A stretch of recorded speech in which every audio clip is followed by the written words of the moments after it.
بسم اللہ الرحمن الرحیم۔ السلام علیکم محترم ناظرین، پچھلی ویڈیو میں ہم نے رسول کریم صلی اللہ علیہ وآلہ وسلم کے سدرۃ المنتہا تک کے سفر کے بارے میں بیان کیا تھا۔ سدرۃ المنتہا پر پہنچ کر جبرائیل امین علیہ السلام رک جاتے ہیں اور رسول کریم صلی اللہ علیہ وآلہ وسلم آگے بڑھتے ہیں۔ پیغمبر اسلام فرماتے ہیں کہ 700 چھوٹے چھوٹے حجاب یعنی پردے میں نے طے کیے، جن میں حجاب عظمت، حجاب رحمت، حجاب نور، حجاب کرامت وغیرہ شامل ہیں۔ پیغمبر اسلام فرماتے ہیں کہ جب میں ان حجاب کو ہٹا کر آگے بڑھا تو مجھے یہ پتہ چلا کہ آسمان کے فرشتے قرآن کی کن آیت کی تلاوت کر رہے ہیں۔ پھر اسی حجاب کے بعد میں کرسی کے قریب سے گزرا، وہاں کے فرشتے آیت الکرسی کی تلاوت کر رہے ہیں، اور جب میں آخر میں عرش تک پہنچا تو میں نے دیکھا کہ وہاں کے فرشتے سورۃ المومن کی تلاوت کر رہے ہیں۔ یہ 3 قرآنی صورتیں جو ابھی نازل نہیں ہوئی ہیں، ان کو پیغمبر اسلام نے آسمان پر سنا، حجاب ہٹنے کے بعد جا رہے ہیں، یہاں تک کہ پیغمبر اسلام فرماتے ہیں کہ جب وہ آخری 70,000 حجاب میں نے ہٹایا تو اتنا نور میرے سامنے آیا کہ جس کے بارے میں قرآن فرماتا ہے، نبی کریم صلی اللہ علیہ وآلہ وسلم کی نظر ادھر ادھر ہٹی نہ، نور سے ہی متجسس ہوئی۔ پیغمبر اسلام فرماتے ہیں کہ اتنی شدت سے وہ نور تھا کہ مجھے ایسا لگا کہ ساری کائنات میں میرے علاوہ کوئی نہیں رہا، تمام مخلوق سے رشتہ کٹ گیا ہے، دنیا کے انسانوں کے فرشتے سب بالکل ذہن سے نکل گئے ہیں، اتنا سکون کا مکان ہے۔ پیغمبر اسلام فرماتے ہیں کہ میں نے دیکھا اتنا تیز نور ہے کہ اگر کسی اور کی آنکھ ہوتی تو شاید آنکھ پگھل جاتی، اگر کوئی اور ہوتا، اتنا سناٹا تھا، اتنا سکون تھا کہ شاید اس کا دل بے قابو ہو جاتا، مگر 70,000 حجاب ہٹا کر اللہ کے رسول پورے سکون سے اور وقار کے ساتھ اس مقام پر کھڑے رہے، اور یہ بھی پیغمبر اسلام نے دیکھ لیا کہ اتنا زیادہ جو نور آ رہا ہے، سبز رنگ کا ایک پردہ پڑا ہے، سبز جبروت کا، اس میں سوئی کی نوک کے برابر ایک سوراخ ہے، اور اس سوراخ سے یہ نور نکل رہا ہے۔ اس کی طاقت اتنی زیادہ ہے کہ اگر کوئی فرشتہ بھی دیکھے تو پگھل جائے، اگر کوئی نبی بھی دیکھے تو اس کی آنکھ پگھل جائے، مگر پیغمبر اسلام پورے اطمینان کے ساتھ وہاں کھڑے ہیں اور یہ فرما رہے ہیں کہ چاروں طرف سناٹا ہے، یہاں کوئی چیز باقی نہ رہی سوائے پیغمبر اسلام صلی اللہ علیہ وآلہ وسلم کے اور نور اہلا کے۔ اس حالت میں پیغمبر اسلام یہ ارشاد فرماتے ہیں کہ میں نے سنا جیسے آواز آ رہی ہے۔ سورۃ البقرہ کی آخری 3 آیتیں ہیں جو در حقیقت شب معراج اللہ تعالیٰ اور رسول کریم صلی اللہ علیہ وآلہ وسلم کے درمیان گفتگو ہے۔ پروردگار عالم کی طرف سے آواز آئی کہ جو کچھ آسمانوں اور زمین میں ہے سب اللہ کا ہے، اور تم اپنے دل کی باتیں ظاہر کرو یا چھپاؤ، اللہ تم سے حساب لے گا، پھر وہ جسے چاہے معاف کرے اور جسے چاہے عذاب دے، اور اللہ ہر چیز پر قادر ہے۔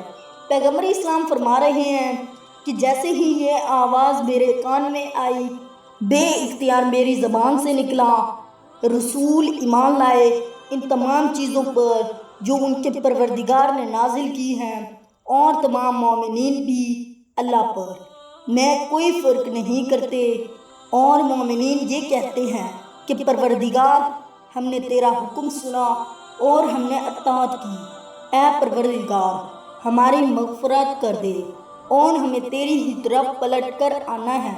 جیسے ہی پیغمبر اسلام نے یہ دعا مانگی تو بارگاہ اہلا سے یہ آواز آئی کہ اللہ کسی بندے پر اس کی طاقت سے زیادہ بوجھ نہیں ڈالتا، ہر شخص جو نیک عمل کرتا ہے اس کا فائدہ اسی کو ہے، اور جو برائی کرتا ہے اس کا انجام اسی کو بھگتنا پڑے گا۔ جیسے ہی پروردگار عالم نے یہ اعلان کیا تو پیغمبر اسلام صلی اللہ علیہ وآلہ وسلم کی زبان پر وہ مشہور دعا آ گئی جس میں انہوں نے اپنے لیے یا اپنے خاندان کے لیے کچھ نہیں مانگا، بلکہ اپنی امت کے لیے دعا کی۔ ہمارے رب، ہم سے بھول چوک ہو گئی ہو یا ہم سے خطا میں کوئی کام ہو جائے تو اس کا مواخذہ نہ فرما۔ ہمارے رب، ہم پر وہ بوجھ نہ ڈال جو تو نے ہم سے پہلے والے امتوں پر ڈالا تھا۔ ہمارے رب، ہم جس بوجھ کے اٹھانے کی طاقت نہیں رکھتے ہیں وہ ہمارے سر پر نہ رکھ۔ ہمارے رب، ہمارے گناہوں سے درگزر فرما اور ہمیں بخش دے اور ہم پر رحم فرما۔ تو ہمارا مالک ہے، کافروں کے مقابلے میں ہماری نصرت فرما۔ جیسے ہی پیغمبر اسلام کی دعا مکمل ہوئی تو بارگاہ اعلیٰ سے آواز آئی، اے میرے حبیب، تم نے دعا مانگی، میں تمہاری دعا کو قبول کر رہا ہوں، اور سنو، اب تمہاری دعا کی وجہ سے میں تمہاری امت کو یہ تحفے دے رہا ہوں۔ اس کے بعد مسلسل تحفے دیے گئے۔ پہلا تحفہ یہ دیا گیا کہ اے میرے حبیب، تم سے پہلے جتنی امتیں گزری سب کی طہارت صرف پانی سے ہو سکتی تھی، مگر تمہاری امت کو میں نے آسانی دے دی۔ اگر پانی ان کے پاس نہ ہو تو مٹی سے تیمم کر کے وہ نجاست کو دور کر کے اپنی عبادت انجام دے سکتے ہیں۔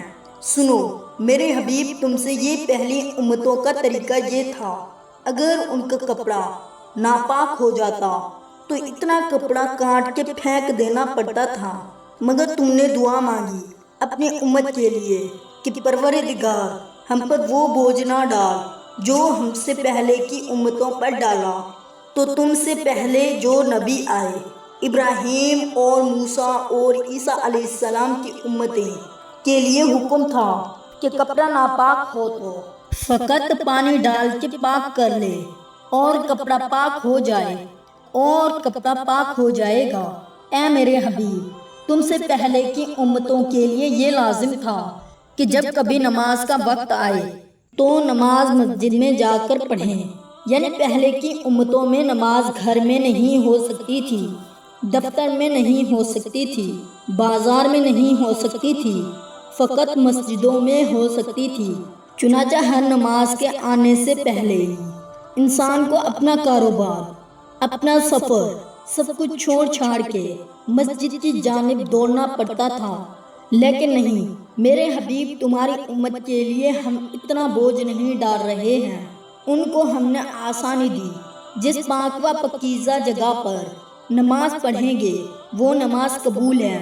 تبھی تو پیغمبر اسلام کہتے تھے، میرے پروردگار نے میرے لیے زمین کو پاک کرنے کی جگہ بھی بنایا اور سجدے کی جگہ بھی، جہاں چاہو نماز پڑھ لو۔ اب آپ خود سوچئے، اگر یہ پابندی لگ جاتی کہ نماز صرف مسجد میں ہی ہو سکتی ہے تو مسجد نمازی واجب تھی، یعنی تقریباً آدھے گھنٹے سے بھی کم وقت میں ایک نماز۔ مگر اے میرے حبیب، تمہاری دعا کی وجہ سے تمہاری امت پر ہم صرف 5 نمازیں واجب کر رہے ہیں، مگر عجیب بات یہ ہے کہ 5 کا ثواب وہی ملے گا جو 50 نمازوں کا ثواب تھا۔ تم سے پہلے جو امتیں گزری ہیں ان کے لیے زکوٰۃ مال کا 1/4 حصہ تھی، اب ہم 40واں حصہ کیے دے رہے ہیں، یعنی پہلے 10 روپے یہ 1 روپیہ نکالا تھا، اب 40 روپے یہ 1 روپیہ نکالا ہے۔ اے میرے حبیب، تم سے پہلے کی امتوں پر قربانی جو واجب تھی اس میں شرط تھی کہ لوگ اپنی اپنی قربانی اپنے کندھے پر اٹھا کے مکہ تک جائیں اور وہاں پر قربانی رکھ دیں۔ قربانی قبول ہوگی تو آسمان سے ایک آگ اتر کے اس کو جلا دے گی، یعنی یہ خود کتنی شرمندگی کی بات ہوتی۔ مگر اے میرے حبیب، تمہاری دعا کا نتیجہ ہے کہ اب قربانی اٹھا کے لانے کی ضرورت نہیں ہے، جہاں چاہو قربانی کرو، اور یہ کسی کو پتہ بھی نہیں چلے گا کہ کس کی قربانی قبول ہوئی اور کس کی قربانی نا قبول ہوئی۔ مگر اب ہم نے قربانی کی قبولیت کے لیے فقیروں اور مسکینوں کا پیٹ بھرنا ضرور قرار دیا ہے کہ جس نے فقیر اور مسکین کی شکم تک قربانی کو پہنچا دیا اس کی قربانی قبول ہے، کندھے پر اٹھا کے لانے کی ضرورت نہیں ہے۔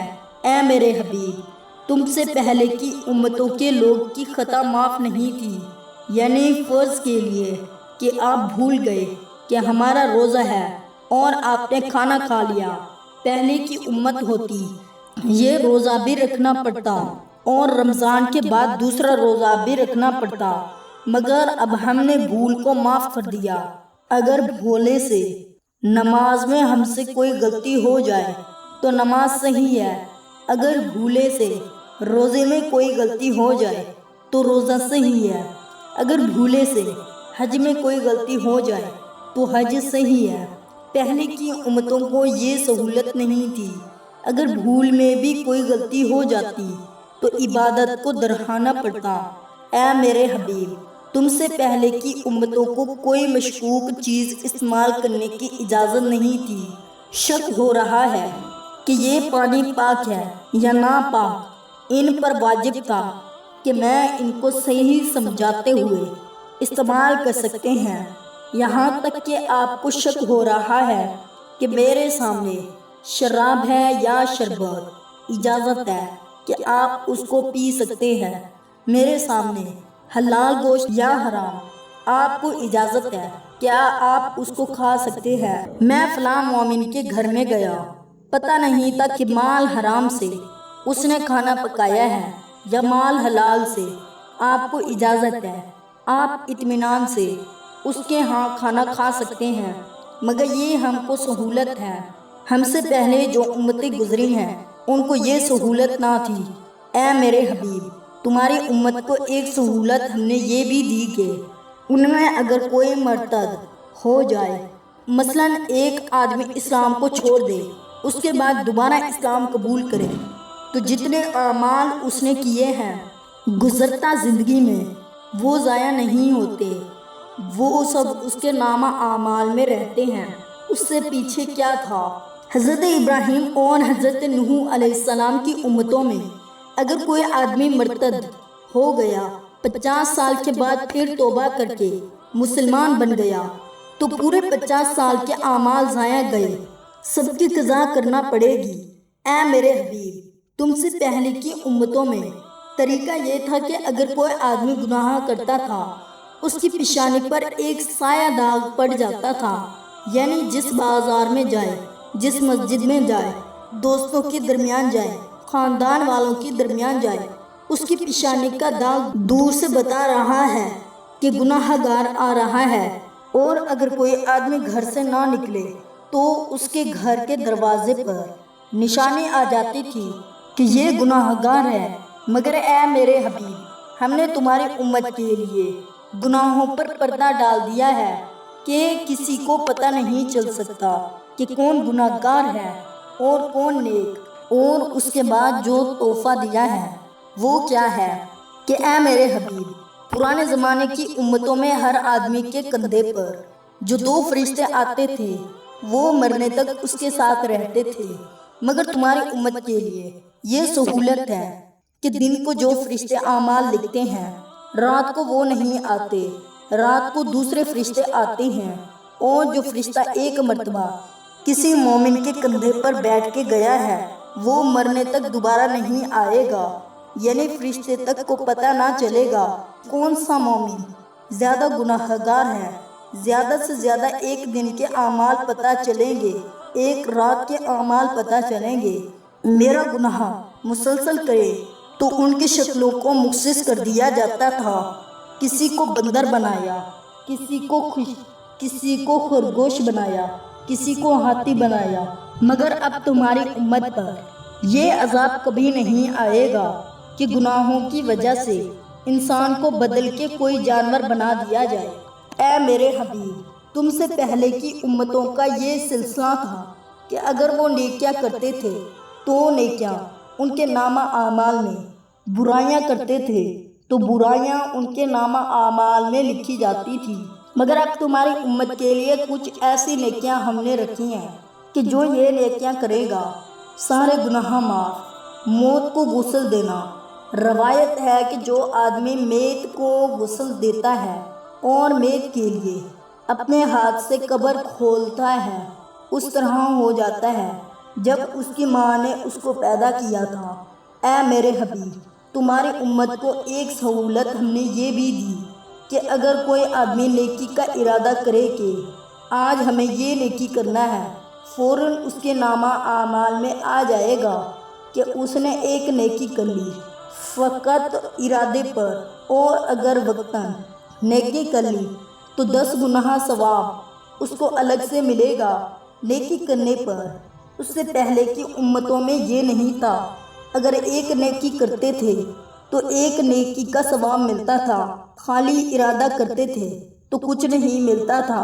اے میرے حبیب، میں نے تمہاری امت کو ایک سہولت یہ دی کہ اگر ان میں سے کوئی بندی کا ارادہ کرے تو اس کی بدی نہیں لکھی جاتی، نیکی کا ارادہ کرے تو لکھ لی جاتی کہ اس نے نیکی کر لی، لیکن برائی کا ارادہ کرے تو برائی نہیں لکھی جاتی، اور اگر برائی کر لے تو خالی ارادہ کرنے پر ایک گناہ لکھ جاتا ہے۔ اے میرے حبیب، ہم نے تو یہاں تک تمہاری امت کو سہولت دی کہ اگر وہ برائی کا ارادہ کرے کوئی برائی نہیں لکھی جائے گی، پھر بعد میں اپنے ارادے کو توڑ دے تو اس ارادے کو توڑنے پر ایک نیکی لکھ دی جاتی۔ اور اے میرے حبیب، تمہیں پتہ ہے تم سے پہلے کی امت جب گناہ کرتی تو کم سے کم 40 سال بعد ان کی توبہ قبول ہو جاتی تھی۔ آپ دیکھیں، حضرت موسیٰ علیہ السلام کی قوم کو 40 سال صحرا میں گھومنا پڑا، کم سے کم 40 سال، کبھی 50، کبھی 80 اور کبھی 100 سال، اور جب توبہ قبول بھی ہو جاتی تھی تو اس شرط کے ساتھ کوئی ایک نعمت تمہیں حرام کرنا ہوگی، یہ تمہارے گناہ کی سزا ہے۔ یعنی پہلے تو توبہ 40 سال بعد، اور پھر توبہ کر بھی لی ہے تو کوئی ایک نعمت چھوڑنا پڑے گی، تم خود فیصلہ کرو کہ کون سی نعمت چھوڑ دو گے۔ لیکن اے میرے حبیب، آپ کی امت کے لیے یہ آسانی ہے کہ جب بھی کوئی گناہ کرے، جیسے ہی وہ توبہ کرے گا اس لمحے اس کی توبہ قبول ہو جائے گی۔ اگر سچے دل سے توبہ کی ہے اور کسی نعمت کو بھی حرام کرنے کی ضرورت نہیں ہے، بلکہ پروردگار کی طرف سے الٹا اس کے لیے مزید رحمتیں آئیں گی، کیوں نہ کہ اللہ تعالیٰ توبہ کرنے والے بندے سے بے انتہا خوش ہوتا ہے۔ اے میرے حبیب، آپ نے دعا مانگی، ہم نے آپ کی دعا قبول کیا۔ شب معراج پیغمبر اسلام صلی اللہ علیہ وآلہ وسلم نے اپنی امت کے لیے یہ تحفے حاصل کیے۔ اے میرے بندے، پیغمبر اسلام نے کہا، لبیک پروردگار، میں حاضر ہوں۔ فرما کہ اے میرے بندے، کیا تم نے دیکھا کہ تمہارا کیا مقام اور مرتبہ ہے؟ کیا تمہیں درجہ دیا گیا ہے آسمانوں پر؟ پیغمبر اسلام نے کہا، ہاں میرے پروردگار، میں نے یہ ساری نعمتیں دیکھی ہیں۔ اب اللہ تعالیٰ فرماتا ہے کہ میرے حبیب سنو، میں تمہارا پروردگار ہوں، میرے علاوہ کوئی تمہارا پروردگار نہیں ہے، اس لیے عبادت کرو۔ دیکھیں، یہ پیغمبر اسلام کو تو نہیں کہا جا رہا، کہاں ان کو جا رہا ہے، سنایا ہمیں جا رہا ہے، بس میں ڈھونڈو۔ اور اس کے بعد کہا، اے میرے حبیب، تمہیں پتہ ہے کہ میرے حکم سے عرش اعلیٰ سے کیا آواز آتی ہے؟ میں فرشتوں کا اور روح المقدس کا پروردگار ہوں۔ اور اس دعا کے بعد پروردگار کیا کہتا ہے؟ غلیمت رحمتی، میری رحمت میرے غضب سے زیادہ ہے۔ اے میرے حبیب، کیا تمہیں پتہ ہے کہ کیا عرش اعلیٰ کے فرشتے کیا بعث کرتے ہیں؟ پیغمبر اسلام نے کہا، تو مجھ سے بہتر جانتا ہے۔ کہا، یہاں بس یہ ہوتی ہے کہ کچھ نیکیوں میں سے کس کا ثواب زیادہ ہے، اور پتہ ہے وہ کون سی 6 نیکیاں ہیں؟ فرشتے میں بعث یہ ہوتی ہے کہ واجب نماز کے لیے وضو کو بالکل ٹھیک ٹھیک انجام دینا، احتیاط اور توجہ کے ساتھ وضو میں کوئی غلطی نہ ہونے پائے۔ ایک گروہ کہتا ہے یہ سب سے نیک عمل ہے، دوسرا گروہ کہتا ہے کہ نہیں، مومن کا اپنے گھر سے نکل کر نماز جماعت کے لیے جانا یہ سب سے نیک عمل ہے، تیسرا گروہ کہتا ہے کہ نہیں، مومن کا ایک نماز پڑھنے کے بعد دوسری نماز کے لیے انتظار کرنا یہ انتظار سب سے نیک عمل ہے، چوتھا گروہ کہتا ہے کہ نہیں، مومن کا دوسرے مومن کو بآواز بلند سلام کرنا یہ سب سے بہتر عمل ہے؟ پانچواں گروہ کہتا ہے کہ نہیں، مومن کا ایک پڑھنا جب لوگ سو رہے ہوں یہ سب سے بہتر عمل ہے۔ اور پھر آخر میں کیا کہا کہ ملائکہ میں جب تک یہ بات ہے اور وہ فیصلہ نہیں کر پائے، معاذ اللہ، کیا اللہ تعالیٰ بھی فیصلہ نہیں کر پایا؟ نہیں، اللہ تعالیٰ کو معلوم ہے، مگر بتایا اس لیے نہیں کہ ملائکہ یہ بحث کرتے رہیں۔ یہ بحث بہت اچھی ہے تاکہ یہ 6 اعمال ہماری زندگی میں داخل ہو جائے۔ بہرحال انہوں میں کوئی عمل اللہ کے نزدیک سب سے بہتر عمل ہے۔ معراج کے سفر میں پیغمبر اسلام کی ایک اور دعا ہمارے سامنے آتی ہے جو سورہ بنی اسرائیل میں موجود ہے، اور یوں کہتے ہیں: اے میرے رب، تو مجھے سچائی کے ساتھ داخل کر اور سچائی کے ساتھ نکال، اور ہمارے ہاں سے مجھے ایک قوت عطا فرما جو مددگار ثابت ہو۔ مفسرین نے اس داخل اور خارج ہونے سے مکہ سے خارج اور مدینہ میں داخل ہونا مراد لیا ہے۔ یہ ہجرت کی دعا ہے۔ پیغمبر اسلام صلی اللہ علیہ وآلہ وسلم کو معراج میں ہجرت کی دعا دی جا رہی ہے۔ یہ دعا کرو تاکہ مسلمان ہجرت کے لیے تیار ہوں۔ اس کے بعد پھر پروردگار عالم نے کہا، پیغمبر اسلام صلی اللہ علیہ وآلہ وسلم کو وہ 14 اصول دیے جن پر مدینے کی اسلامی حکومت قائم ہونی تھی، بلکہ قیامت تک کے لیے تمام مسلمان جہاں بھی ایک اسلامی حکومت قائم کریں گے ان میں سے یہ 40 اصول کام آئیں گے۔ پہلا اصول یہ ہے کہ تمہارے پروردگار نے یہ حکم لگا دیا ہے کہ اس کے علاوہ کسی کی عبادت نہ کرنا۔ دوسرا اصول وہ اور والدین کے اوپر احسان کرنا۔ معراج میں ہی پیغمبر اسلام کو یعنی اے میرے رب پروردگار ہمارے والدین پر اس طرح رحمت نازل کر جس طرح انہوں نے بچپن میں مجھے پالا۔ تیسرا اصول اور ہمارے رشتہ داروں کو، مسکینوں کو اور مواصرین کو اور مسافروں کو ان کا حق ادا کرو۔ قرآن نے یہ نہیں کہا کہ ان کو پھینک دو، قرآن نے یہ نہیں کہا ان کی غیرت دو، ان کی خیرات دو۔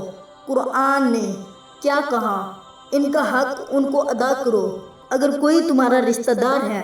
چوتھا اصول، خبردار فضول کاموں میں اپنا پیسہ خرچ نہ کرو۔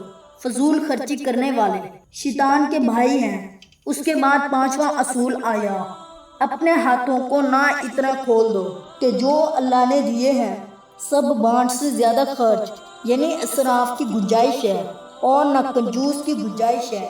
چھٹا اصول، خبردار غربت کے ڈر سے اپنی اولاد کو قتل نہ کرنا، یہ سوچ کر کہ کھلائیں گے کہاں سے، پلائیں گے کہاں سے۔ دیکھیں قتل کی کئی قسمیں ہیں: گردن موڑ کر پھینک دینا، زہر دے دینا، قبر میں زندہ دفن کر دینا، پیدا ہونے سے پہلے مار دینا، حمل گرا دینا۔ یہ ساری چیزیں قتل اولاد میں آ گئی ہیں، جبکہ قرآن کا اعلان ہے ہم ان کو بھی روزی دینے والے ہیں، ہم تم کو بھی روزی دینے والے ہیں۔ تو تم کیا سمجھ رہے ہو؟ کیا تم اپنی قوت سے پیدا کیا گیا حاصل کر رہے ہو؟ ارے تمہیں بھی ہم رزق دے رہے ہیں۔ ہم بند کر دیں یہ سلسلہ تو ہم اپنی زندگی نہیں بچا سکتے ہوں، اور ان کو بھی ہم ہی رزق دیں گے۔ اس کے بعد قرآن کہہ رہا ہے، یاد رکھو بے گناہ بچے کا قتل بہت بڑی خطا ہے۔ اس کے فوراً بعد چھٹا اصول آ گیا کہ خبردار زنا کے قریب بھی نہ جانا، یہ کھلم کھلا گناہ ہے اور بدتر راستہ ہے جو تم اختیار کر رہے ہو۔ اس کے بعد ساتواں اصول، خبردار کسی انسان کی جان نہ لینا سوائے اس کے کہ حق ہو، یعنی اگر وہ خود قاتل ہے تو اس کی گردن کو اڑا دیں، وہ خوف اگر جانی ہے تو اس کو سزا دیں، لیکن خبردار بغیر حق کے کسی کو قتل نہ کرنا۔ پس اگر کوئی آدمی مظلوم مارا گیا تو اس کے وارث کو ہم نے حق دیا ہے کہ وہ قتل کو قتل کر سکتا ہے، لیکن خبردار ایسا نہ ہو کہ تم باپ کا بدلہ لینے جاؤ اور اس میں زیادتی کر دو۔ کتنے احکامات اس ایک حکم میں آ گئے، قتل ایک نے کیا ہے، پورے محلے کو آگ لگا دی۔ قتل ایک نے کیا ہے، اب اس کی اولاد کو مارے۔ نہیں، ہم نے مظلوم کے وارثوں کو حق دیا ہے کہ بدلہ لے لیں، لیکن بدلہ لینے میں کوئی اسراف نہ کرے۔ اگر وہ حد میں رہیں گے تو ہمارا وعدہ ہے کہ ہم ان کی مدد کریں گے۔ اور اس کے بعد قرآن کا اگلا حکم آ رہا ہے کہ خبردار رزق کا جو مسئلہ ہے اس میں ایک بات یاد رکھنا، ایسا نہ کرو کہ کسی کے حلال کمائی ہے تو تم اس سے چھین کر دوسروں کو دینا شروع کر دو۔ اس کے بعد قرآن کہتا ہے کہ جتنے معاہدے کرو سب کو پورا کرو۔ ایک معاہدے کے بارے میں میدان قیامت میں سوال ہوگا، اور جب وزن کر کے کسی کو دو تو بالکل صحیح ناپنا۔ قیامت نے اس کے بارے میں بھی سوال ہوگا۔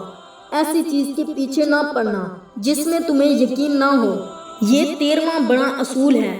اس لیے غیبت کی اجازت نہیں، اس لیے کسی کے بارے میں بدگمانی کی اجازت نہیں، اس لیے کسی کے گھر میں جھانکنے کی اجازت نہیں کہ یہ سب چیزیں اندازے کی ہوتی ہیں۔ قرآن کہہ رہا ہے، خبردار سوائے یقینی بات کے اور کس کو پاؤں زمین کو پھاڑ سکتے ہیں، اور نہ تمہارا تنا ہوا سینہ اور اٹھا ہوا سر پہاڑوں سے بلند ہو سکتا ہے۔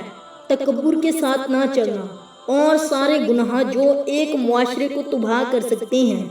شب معراج پتہ دیے گئے، کیوں نہ کہ اب تک مکہ میں مسلمان بیچارے مظلوم ہیں، اب مدینے میں جا کے خود طاقت آنے والی ہے۔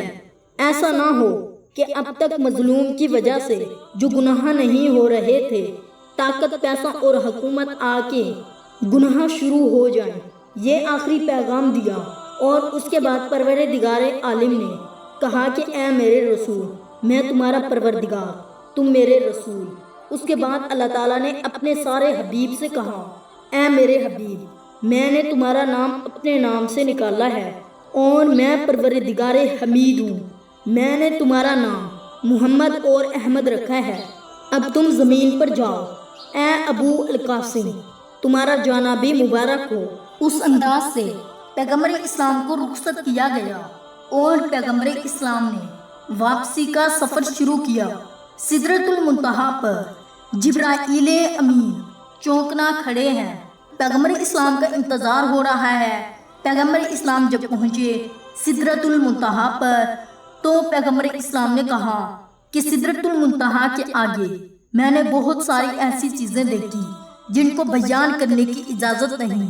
جتنی اجازت ہے اتنا میں تم کو بیان کر رہا ہوں، لیکن یہ ایک طے شدہ بات ہے کہ پیغمبر اسلام نے اللہ کو نہیں دیکھا، کیوں نہ کہ پروردگار عالم آنکھوں سے نظر آ ہی نہیں سکتا ہے۔ یہ نور تھا جو سبز پردے میں سوئی کی نوک کے برابر سوراخ سے نکل رہا تھا۔ وہاں نور اہلا اور پروردگار عالم نے پوچھا، اللہ کے رسول، آخر میں آپ نے اپنے لیے بھی کچھ مانگا؟ تو کہا کہ ہاں۔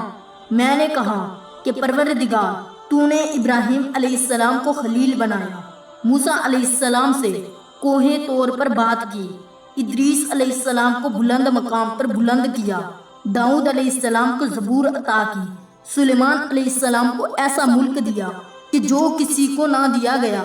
پروردگار، تو مجھے کیا دے رہا ہے؟ آواز آئی کہ اے میرے حبیب، ابراہیم خلیل بنے تھے، تم میرے حبیب بنے ہو۔ خلیل اس دوست کو کہتے ہیں جس کا مقام نیچے ہو، حبیب اس دوست کو کہتے ہیں جس کا مقام بلند ہو۔ ہم نے ابراہیم کو خلیل بنایا ہے، تمہیں حبیب بنایا ہے۔ موسیٰ علیہ السلام سے کوہ طور پر بات کی ہے، آپ سے میں بست نور پر بات کی ہے۔ اور اے میرے حبیب، سلیمان علیہ السلام کو میں نے دنیا کی حکومت عطا کی ہے، آپ کو آخرت کی حکومت عطا دی ہے۔ شفاعت تمہارے ہاتھ میں ہے، جنت تمہارے ہاتھ میں، میدان قیامت تمہارے ہاتھ میں۔ اگر داؤد کو میں نے زبور دی ہے تو تمہیں میں نے قرآن عظیم عطا کیا ہے۔ اور اے میرے حبیب، جو کچھ انبیاء کو ملا ہے اس سے پڑھ کے تمہیں ملا ہے۔ جبرائیل علیہ السلام نے کہا، پھر اللہ نے جب آپ کو رخصت کیا تو کیا کہا؟ کہا کہ آخری جملہ یہ تھا، یعنی اے ابو القاسم، تم ہادی ہو، لوگوں کی ہدایت کرو، مہدی ہو، یعنی تم خود ہدایت لے چکے ہو اور لوگوں کی ہدایت کرو گے، تمہارا آنا اور جانا مبارک ہو۔ جبرائیل علیہ السلام نے کہا، اللہ کے رسول، یہ بتائیے اللہ نے آپ کو آخری وقت میں قاسم کیوں کہا؟ اس سے پہلے تو محمد، اس سے پہلے تو حبیب، اس سے پہلے تو رسول، یہ جاتے جاتے آخری جملہ قاسم کیوں کہا؟ پیغمبر اسلام نے کہا، پروردگار بہتر جانتا ہے۔ ایک دم سے وہی آواز آئی، اے میرے حبیب، اس کی بھی مخالفت سن لو۔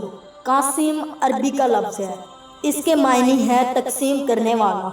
تم میری رحمت کو تقسیم کرنے والے ہو، اس لیے میں نے تمہیں ابو القاسم کہا۔ رحمت میری ہوگی، تقسیم تم کرو گے، جسے چاہو گے تم دو گے۔ پیغمبر اسلام صلی اللہ علیہ وآلہ وسلم نے کہا، رحمت ہوگی، تقسیم تم کرو۔ پیغمبر اسلام صلی اللہ علیہ وآلہ وسلم اور جبرائیل علیہ السلام کی بات مکمل ہوئی۔ اب واپسی کا سفر شروع ہوا۔ بڑی تیزی کے ساتھ پیغمبر اسلام واپس آ رہے ہیں، یہاں تک کہ مکہ میں پہنچے۔ لیکن یہ ساری گفتگو اور سارے واقعات جو آپ نے اس ویڈیو میں دیکھے، یہ اتنے جلدی مکمل ہوئے کہ جب پیغمبر اسلام چلے، ایک شخص نے دروازے کی کنڈی ہلائی تھی، کنڈی ابھی تک ہل رہی ہے۔ ایک آدمی نے لوٹے سے پانی ڈالا تھا، ابھی تک پانی کی دھار کا سلسلہ جاری ہے۔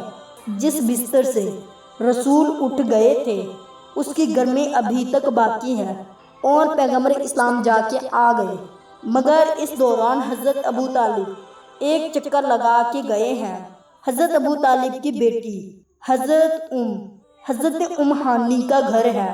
حضرت ابو طالب بہت دور رہتے ہیں، مگر حضرت ابو طالب اس دوران چکر لگا کے گئے ہیں، کیوں نہ کہ اکثر راتوں کو آ کے دیکھتے ہیں، ارے میرا بھتیجا غائب ہے۔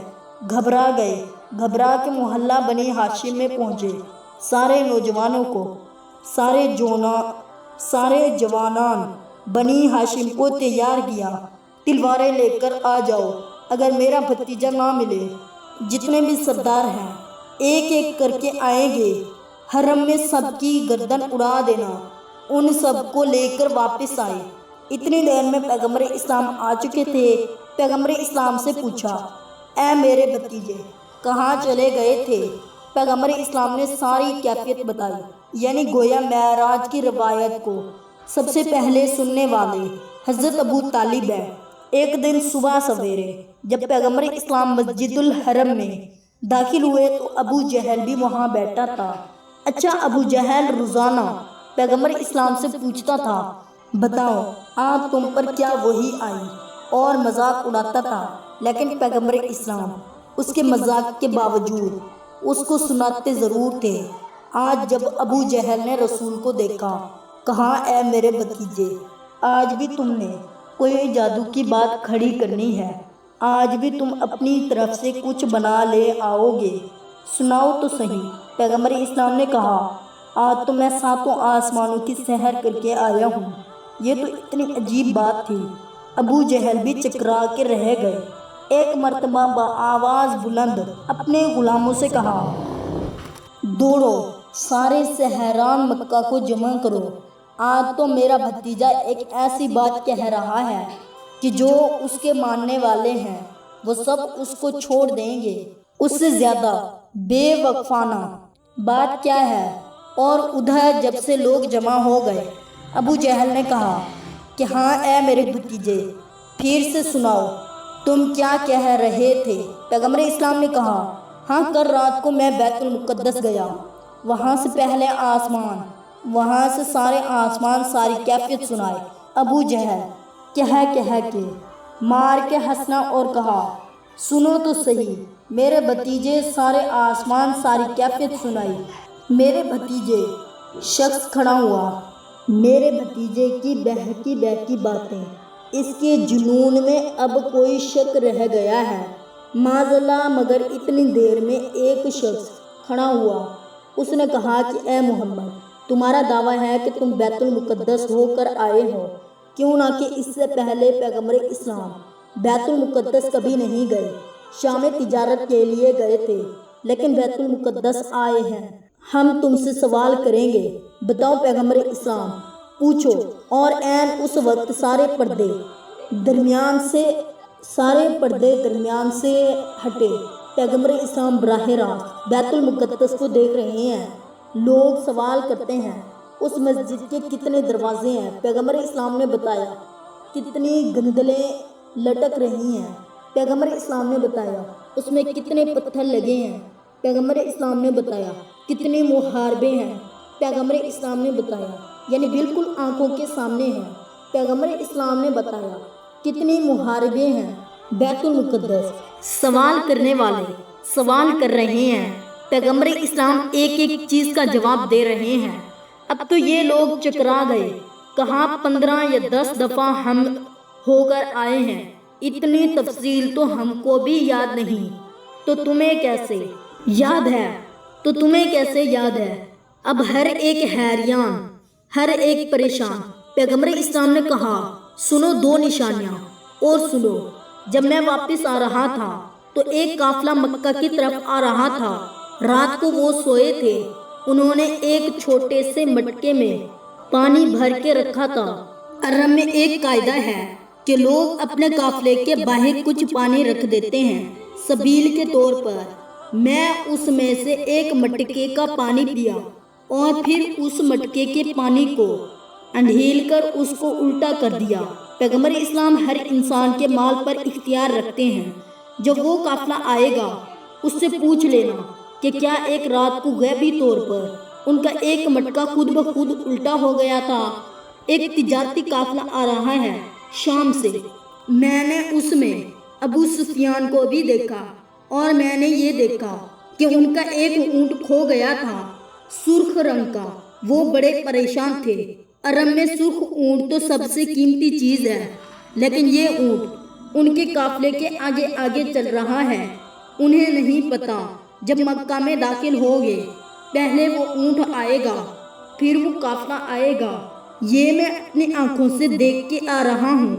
وہ بیچارے بہت پریشان ہیں۔ اب تو سب لوگوں نے کہا، ابو جہل تو ایک طرف، بقایا لوگوں نے کہا اس کی بات معقول ہے، کیوں نہ کہ اس نے جو کچھ بیت المقدس کا بتایا وہ سب صحیح ہے۔ یہ 2 نشانیاں اور دے دی۔ اگلے دن ابو سفیان کا قافلہ داخل ہوا۔ لوگوں نے پوچھا، بھائی 1 دن پہلے کیا تمہارا ایک اونٹ کھو گیا تھا؟ حیران ہو کر کہا، تمہیں کیسے پتا؟ واقعہ رنگ کا ایک اونٹ کھو گیا تھا، بالکل مکہ کے قریب پتا چلا، وہ تو تمہارے قافلے کے آگے آگے چل رہا ہے۔ لوگوں نے کہا، یہ ایک اور نشانی پوری ہوئی۔ چند دنوں کے بعد ایک قبیلہ مکہ میں داخل ہوا۔ لوگوں نے پوچھا، کیا فلانے دن جب تم رات کو سو گئے تمہارا ایک منجا خود بخود تھے کہ کون سا سنج یا فرشتہ آ گیا جس نے تمہارا پانی بہا دیا ہے؟ اب تو جن لوگوں کو یقین کرنا تھا ایک بڑی تعداد میں انہوں نے کہا کہ ہم اس کی رسالت کو نہ مانیں، مگر یہ 3 باتیں انہوں نے ایسی بتائی کہ ہم ماننے کو تیار ہیں۔ جن کی قسمت میں ایمان ہی نہیں تھا وہ بھی اپنے ہر درمیان پر ڈٹے رہے اور رسول کریم صلی اللہ علیہ وآلہ وسلم کے اس عظیم موقع کو تسلیم نہ کیا۔ بدین علیہ السلام فرماتے ہیں کہ اے ہمارے ماننے والوں، کبھی دنیا والوں پر توجہ نہ دینا، اس لیے کہ دنیا والوں کا کام ہے مذاق اڑانا۔ اب میرے جد کو دیکھو، جب میرے جد معراج پر گئے تھے تو مکہ کی کافر مذاق اڑا رہے تھے۔ لو سنو، اور جب میرے جد نے مکہ سے مدینہ ہجرت کی اور مکے سے مدینہ 8 دن میں پہنچے تو یہی لوگ مذاق اڑانے لگے کہ لو یہ تو اپنے آپ کو رسول کہتا ہے، رسول کے پاس تو کوئی غیبی طاقت ہوتی ہے، وہ تو 1 دن میں مکہ سے مدینہ ہو آئے گا، اس کو 8 دن کیسے لگے؟ جب پیغمبر اسلام 1 دن میں سفر کر کے آئے تو انہوں نے مذاق اڑایا، جب پیغمبر اسلام نے 8 دن میں سفر کیا تو انہوں نے مذاق اڑایا۔ تو خبردار اے ہمارے ماننے والوں، دنیا کی باتوں کا فکر نہ کرو کہ اگر ہم داڑھی رکھ لیں تو دنیا مذاق نہ اڑائے، پردہ کر لیں تو دنیا مذاق نہ اڑائے، شادی کو اسلامی بنائیں تو دنیا مذاق نہ اڑائے، نظر انداز نہیں جس دنیا نے پیغمبر اسلام کی ذات کو نہیں چھوڑا اور ان کا مذاق اڑایا، اور جو بات انہوں نے مانگی وہی پیغمبر اسلام نے دکھائی۔ جلدی کا سفر مانگا تو پیغمبر اسلام نے دکھایا، آہستہ کا سفر مانگا تو پیغمبر اسلام نے دکھایا، اور جو بات انہوں نے مانگی وہی بات پیغمبر اسلام نے دکھائی۔